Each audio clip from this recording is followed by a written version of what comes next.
Depuis la nuit des temps, des légendes existent afin de divertir les hommes. À terme, c'est devenu des histoires qu'on raconte pour effrayer principalement les enfants.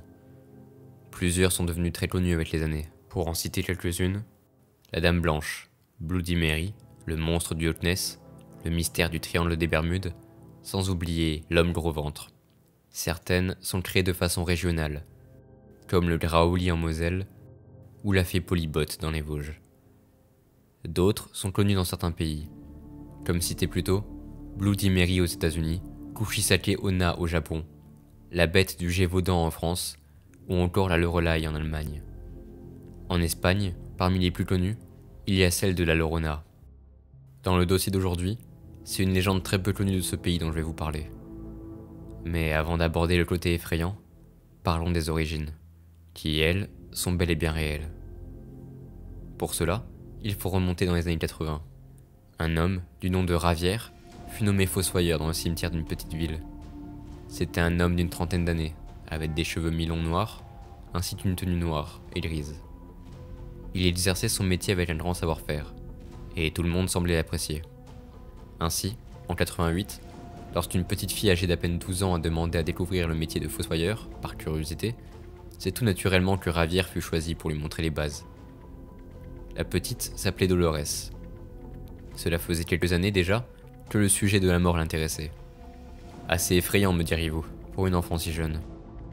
Ravière expliquait les ficelles du métier à Dolores, lui montrant comment creuser rapidement une tombe, organiser les différentes parties du cimetière, entretenir la végétation présente, ainsi que la façon dont se servir des outils à disposition. Et la petite posait beaucoup de questions. Dans toute sa carrière, le fossoyeur n'avait jamais vu une personne aussi passionnée qu'elle par son métier. Alors il se permit de lui montrer certaines choses, comme les fosses communes, où sont entreposés les ossements des personnes dont l'identification était impossible, ou provenant de cadavres dont la famille ne payait plus l'entretien de la tombe. Dolores était fascinée par la beauté des restes humains.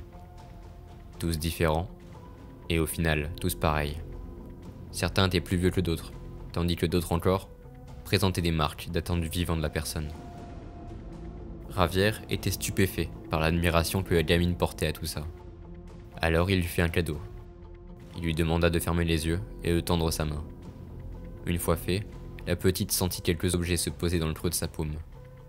En ouvrant les yeux, elle put voir que le fossoyeur lui avait déposé des dents. Des dents humaines, bien entendu. La réaction d'une personne normale aurait été de pousser un cri et de jeter le contenu de sa main sur le sol. Une personne curieuse aurait prononcé un petit « oh » de stupéfaction. Mais Dolores, elle, eut une toute autre réaction. Elle a approché les dents de son visage pour les voir de plus près, et a prononcé une courte phrase, pouvant être traduite par « que c'est joli ». Comme je vous l'ai dit, Dolores était une enfant fascinée, passionnée par la mort. La petite a demandé à Ravière si elle pouvait garder celle-ci, et le fossoyeur n'y a vu aucun problème. En rentrant, Dolores a mis son cadeau dans une petite boîte en métal, qu'elle a alors entreposée sur l'étagère de sa chambre. Puis, les années passèrent. Ravière, le fossoyeur, continuait son travail, et Dolores continuait sa scolarité. Mais un jour sombre de la petite ville dans laquelle il se trouvait, en 92, un article parut dans le journal. Ravière, le fossoyeur, avait été arrêté. Les faits qui lui ont été reprochés étaient les suivants. Vol et profanation de sépulture. Il est reproché au fossoyeur d'avoir illégalement exhumé et volé des ossements humains dans plusieurs cimetières. Vente illégale d'ossements humains. Le fossoyeur est suspecté d'avoir participé à la commercialisation et à la vente d'ossements humains obtenus illégalement. Disparition de cadavres. Il est reproché au fossoyeur d'avoir fait disparaître plusieurs corps exhumés sans autorisation. Atteinte à l'intégrité des défunts. Le fossoyeur est accusé de ne pas avoir respecté l'intégrité des défunts en manipulant et déplaçant des restes de ces derniers pour une raison extérieure à celle de son travail. Quand toute la ville fut au courant, ce fut le choc. Il était considéré comme un homme intègre par tous les habitants, mais la personne qui était la plus touchée était bel et bien Dolores. Elle ne comprenait pas. Mais ne vous méprenez pas sur la raison de son incompréhension. Ce qu'elle ne comprenait pas n'était pas comment ce cher Ravière avait pu commettre de tels crimes. Non. C'était pourquoi il avait été arrêté pour des raisons si futiles. À ses yeux, ces ossements humains n'appartenaient plus aux personnes qui les ont possédés. Il s'agissait maintenant de simples objets. Bien entendu, personne ne pensait comme elle, et ses parents commencèrent à avoir quelques doutes quant à l'état mental de leur fille. Celui-ci s'est dégradé lorsque le procès de Ravière a commencé. Plusieurs personnes passèrent à la barre afin de déclarer que le fossoyeur était quelqu'un de bien, et qu'ils n'auraient jamais pensé qu'il aurait pu faire de telles choses. Dolores fut elle aussi appelée. Après tout, il s'agissait d'une personne qui avait pu observer de près le travail du fossoyeur. La jeune fille, âgée de 17 ans à l'époque du procès, avait d'autres projets en tête. Elle voulait prouver que les ossements n'étaient rien de plus que des objets qu'on pouvait collectionner, avec lesquels décorer sa maison, ou encore s'en servir comme accessoire. Bien entendu, pour elle qui était toujours aussi fascinée par eux qu'auparavant, il s'agissait d'objets de luxe. Alors elle a fait un tour au cimetière de la ville pour récupérer quelques objets. Et avant de partir au tribunal pour témoigner, elle a ouvert la petite boîte en métal qui trônait sur son étagère depuis des années et a vidé son contenu. Quand elle est arrivée au tribunal, les gens étaient horrifiés. Le juge n'en revenait pas, et certains jurés se mirent à vomir. Ravière, depuis la place d'accusé qui lui était attribuée, était stupéfait. Dolores avait autour de son cou un collier de dents humaines. Dans ses mains, elle tenait 2 autres mains. Bien entendu, il n'y avait que les os. Le chapeau qu'elle portait avait été confectionné avec la base d'un crâne. Et à ses poignets, 2 bracelets, là aussi avec des dents humaines. Bien sûr, elle n'eut pas l'autorisation de témoigner, et fut arrêtée. Étant dès à présent accusée des mêmes chefs d'inculpation que le fossoyeur, elle était considérée comme sa complice. Elle avait beau répéter encore et encore qu'elle ne faisait rien de mal, elle ne put échapper à la sentence. Pour le fossoyeur, les crimes qui lui ont été attribués furent tous prouvés, et il fut condamné à 12 ans de prison. Dolores, elle, fut condamnée à passer 1 an en centre de rééducation pour mineurs, étant, je le rappelle, âgée de 17 ans au moment des faits. En étant enfermée là-haut, elle avait l'obligation de suivre un psy, quant à la nature particulière de sa condamnation et les propos qu'elle a tenus. Dolores a très vite compris qu'elle devait avoir un état d'esprit qui s'apparentait à celui des personnes choquées par les ossements qu'elle portait au tribunal. Alors elle a fait croire que son état s'améliorait. Mais chaque matin en se levant, elle soulevait son oreiller et admirait la beauté de la dent qui se trouvait en dessous. Une dent qui provenait du cadeau d'origine du fossoyeur. Car oui, en ayant été arrêtée, les ossements lui avaient été retirés. Cependant, elle avait réussi à en cacher une. Comment, allez-vous me dire?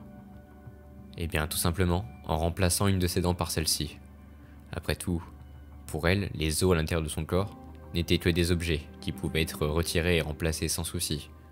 Il en était de même pour ses dents. Une fois que Dolores eut fini sa peine, elle quitta le centre de rééducation pour mineurs.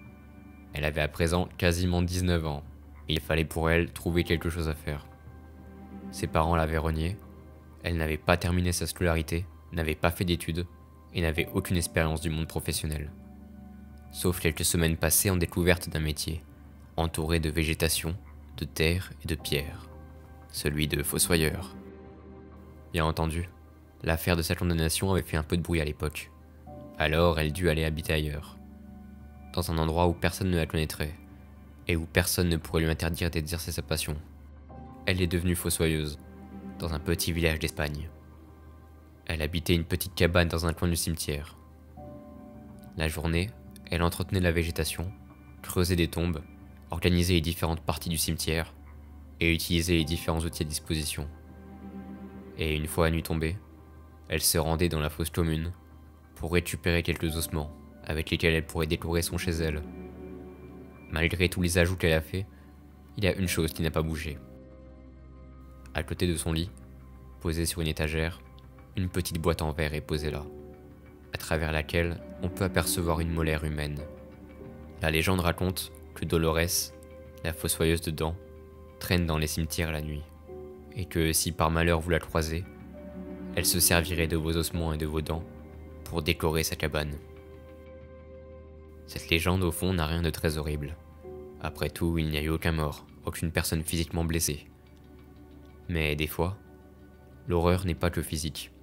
Cela traite le visible, mais aussi l'invisible, le physique et le mental, l'ordinaire et l'original, et surtout l'irréel et le réel.